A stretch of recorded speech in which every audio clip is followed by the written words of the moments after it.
Seperti apa perkembangan terbaru penyidikan kasus penipuan Dimas Kanjeng di Makassar, Sulawesi Selatan? Kita bergabung dengan Rifa Majid, biro kami di Makassar. Rifa, seperti apa perkembangan penyidikan kasus ini hingga sore hari ini? Ya, baik Aryo dan juga pemirsa, terungkapnya kasus pembunuhan dan juga penggandaan uang yang dilakukan di Padepokan Dimas Kanjeng Taat Pribadi membuat satu persatu korban dari berbagai daerah turut melaporkan kejadian yang menimpa mereka. Dan salah satu korbannya adalah almarhumah Haja Najemiah yang tinggal di Makassar, tepatnya di Jalan Sunu, Kompleks Unhas, Blok K10, Kota Makassar. Dan pada sore tadi sekitar pukul 15.45 waktu Indonesia Tengah, pihak kepolisian dari tim Jawa Timur maupun tim Polda Sulsel melakukan pemeriksaan di rumah korban, dan dari pemeriksaan ini tim kepolisian berhasil mengamankan sejumlah barang bukti, yakni 500 kg emas palsu, ada juga beberapa sejumlah uang palsu dari berbagai negara, dan juga ada beberapa barang-barang pusaka palsu yang didapati di berangkas milik korban, yakni Haja Najemiah ini. Dan hingga saat ini memang pihak keluarga dari korban Haja Najemiah ini belum mau memberikan keterangan langsung kepada pihak media maupun kepolisian, akan tetapi mereka sempat memberikan support saat pemeriksaan tadi.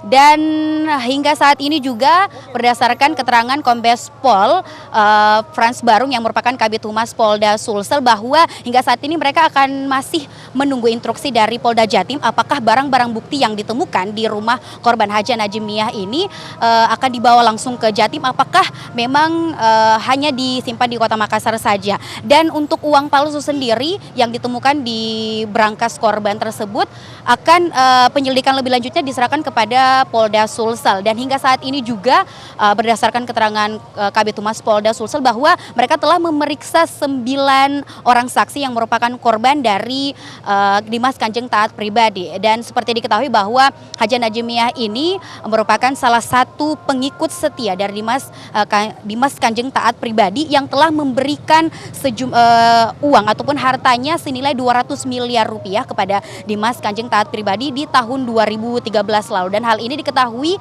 karena laporan dari anaknya kepada pihak kepolisian Jawa Timur. Dan berdasarkan juga keterangan dari pihak kepolisian bahwa mereka akan terus melakukan pencarian dan juga pemeriksaan terhadap korban-korban lainnya yang ada di Kota Makassar, dan agenda itu akan dilakukan esok hari. Dan ya, perlu juga kami informasikan hingga saat ini memang rumah dari Haja Najemiah yang merupakan salah satu pengikut dari Dimas Kanjeng Taat Pribadi hingga saat ini memang masih kosong, dan tidak ada aktivitas lain yang terlihat di rumah tersebut. Dan memang dari barang-barang bukti yang didapatkan, baik itu emas palsu maupun uang-uang palsu yang didapatkan, itu kemudian masih akan diamankan di Polda Sulsel. Dan perlu kami informasikan juga ada senilai 500 kg emas palsu yang juga didapati dalam berangkas korban. Dan untuk sementara itu yang dapat kami laporkan dari Makassar, Sulawesi Selatan. Kembali kepada Anda, Aryo. Rifa Majid melaporkan penemuan uang palsu, barang-barang pusaka palsu, dan juga emas batangan palsu dari Padepokan Dimas Kanjeng Taat Pribadi. Terima kasih.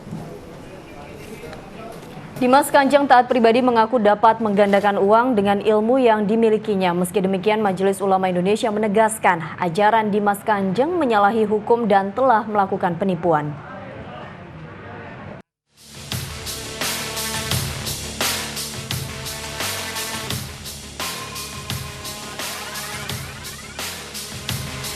Kanjeng benar, Kanjeng bisa menggandakan uang.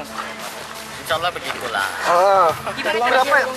Sudah berapa lama Kanjeng bisa menggandakan uang itu?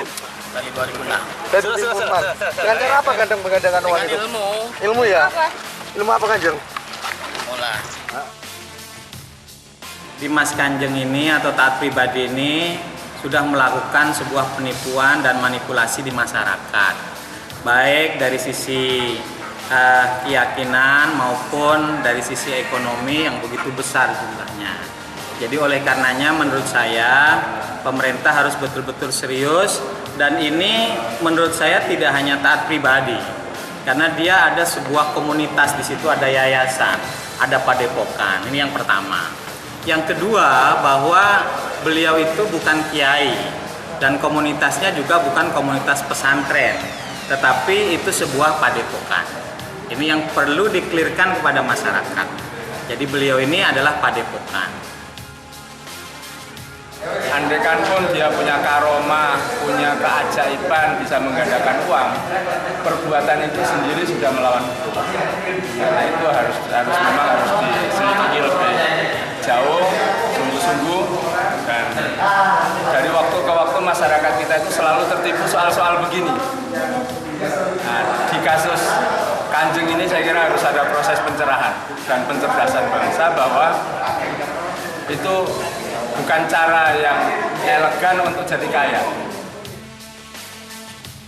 MUI itu sebenarnya sudah menurunkan tim, ya kan, yaitu utama MUI Jawa Timur, karena itu wilayah kewenangan MUI Jawa Timur, telah turun ke lapangan, telah mengumpulkan fakta-fakta, bukti-bukti yang adanya indikasi kuat bahwa ini terjadi penyimpangan.